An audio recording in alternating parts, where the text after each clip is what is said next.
Fasting versus gluttony. Fasting is when you abstain yourself from food for a desired period of time for spiritual and health benefits. Abstaining from food and water for a period of time gives you the best spiritual results, and it also strengthens your body and health. As one has stated, 1 day of dry fasting equals to 5 to 7 days of water fasting. Although water fasting is great also, which detoxes the body and helps tremendously with weight loss, and for those who are seeking spiritual benefits but are new to fasting, they can start with water fasting and gradually go to no food and no water, which is optimal for spirituality and detoxing. Gluttony, on the other hand, which is the overconsumption of food, is bad for your health and spirituality. It causes weight gain, inflammation, aging, hormonal imbalances, and many more. Gluttony seems to drive a person away from the spirit and more into the flesh. Don't confuse this with thinking eating is wrong. No, eating is good for the soul, but gluttony is not. How does gluttony affect us? Gluttony was frowned upon in the Holy Scriptures and other cultures as well, but let's focus on the Holy Scriptures. Deuteronomy 21, verse 18 through 21 says, "If a man have a stubborn and rebellious son, which will not obey the voice of his father or the voice of his mother, and that, when they have chastened him, will not hearken unto them, then shall his father and his mother lay hold on him, and bring him out into the elders of the city, and unto the gates of his place. And they shall say unto the elders of this city, This is our son, is stubborn and rebellious. He will not obey our voice. He is a glutton and a drunkard. And all the men of his city shall stone him with stones, that he die. So shalt thou put evil away from among you, and all Israel shall hear and fear." We are to honor our father and mother. Western culture allows children to oppress the parents. Notice it says the son was a glutton and drunkard, which can cause one to engage in reckless behavior, as we see today. For the drunkard and the glutton shall come to poverty, and drowsiness shall clothe a man with rags. Notice Solomon says that gluttony and excessive drinking of wine will cause drowsiness. We know when one becomes drunk, it makes him drowsy. But have you ever ate so much to where you didn't have the energy to do anything, making it hard to even think clearly, engage in physical activities, or work? Sadly, here in America, most of the population experience this on a daily basis as they sit in front of a computer at their desk job or laborious job, chugging away at coffee or energy drinks, hoping to regain energy. All throughout the New Testament, Yeshua the Messiah explained how just like in the days of Noah, in these last days, many will overly engage in excessive eating, drinking, and festivities. And by doing this, they will be covered with spiritual drowsiness, not concerned about the demonic changes in the world and the plagues that are coming, to warn the world to repent and change their wicked ways. The overeating of certain foods and drinks and the effects that they can have on the body. Be not among winebibbers and among riotous eaters of flesh. Solomon says, don't be among riotous eaters of flesh. Notice he says riotous, which means uncontrollably. America promotes the overconsumption of meat, whereas in biblical culture, they ate small portions of meat. And also, they didn't eat meat every single day. When we eat meat every single day, 3 times a day, the meat begins to have a hard time digesting and can sit in the colon for a period of time, which can cause various illnesses. Meat does not contain fiber, and considering Western eating culture doesn't consist of eating no healthy fibers to push the meat out, this makes things worse. Middle Eastern and African cuisines consist of more fiber and different plant-based foods along with the eating of meat, and many times smaller portions. So over-consuming certain foods are worse than others.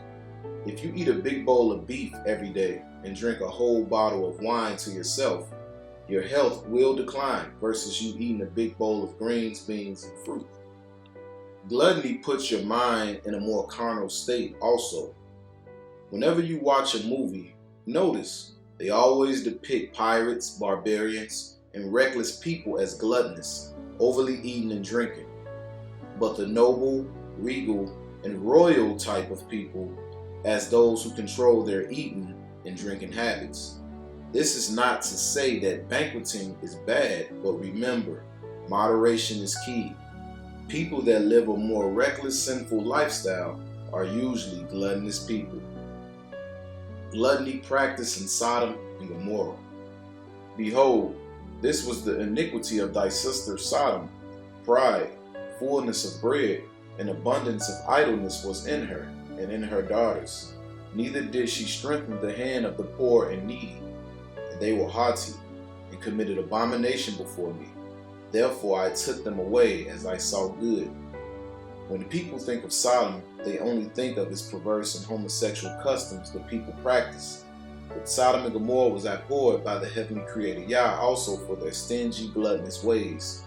They engage in excessive eating and alcoholic drinking, which makes one more subservient to sin. As those with eyes to see, you can see that America and other countries are following after the gluttonous ways of Sodom, with its wide range of after-hour lounges, pubs, strip clubs, etc. that also serves high amounts of alcohol and food during hours one should be sound asleep. Gluttony is promoted in America.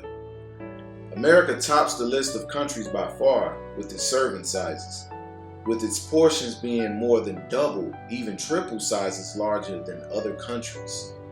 As I stated earlier, America promotes the overconsumption of foods high in saturated fats, which clog the arteries, meats cooked in unhealthy oils, processed foods, and alcohol, that are low in vitamins, minerals, healthy fats, and fiber. Gluttony effects on health. When one overeats, it stretches the stomach past its normal size, compressing the organs, giving an uncomfortable feeling. A big belly is definitely connected to overeating. Overeating has many negative effects on the mind and body, such as stomach expansion, overworking of organs, heartburn, indigestion, slow metabolism. Watch your portion sizes. Intermittent fasting and dry fasting are major components that will help with these things. Fasting from foods was spoken highly of in the Bible, as we see in Matthew 6, verse 17 through 18. But thou, when thou fastest, anoint thine head, and wash thy face, that thou appear not unto men to fast, but unto thy Father which is in secret, and thy Father which see in secret shall reward thee openly. I'm 100% sure every prophet in the Bible practiced fasting, as it is a humbling experience before the Most High, putting your flesh into subjection, tapping into your spirit, that your eyes may see things clearly in this matrix-type worldly system that Satan has created. Is it such a fast that I have chosen? A day for a man to afflict his soul? Is it to bow down his head as a bulrush, and to spread sackcloth and ashes under him? Wilt thou call this a fast and an acceptable day to Yah? By humbling yourself before Yah and fasting, you can break through many spiritual barriers and past traumas. Try it.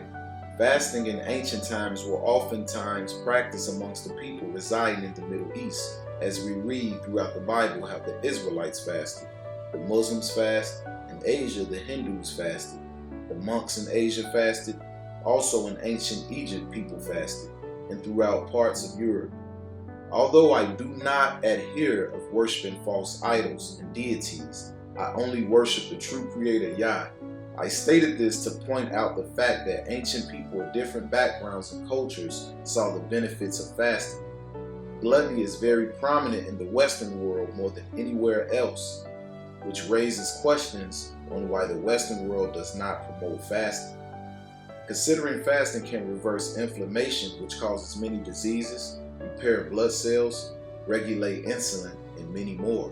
If people began to fast along with eating healthy foods, then people wouldn't have any need for many of the pharmaceutical medicines that they take.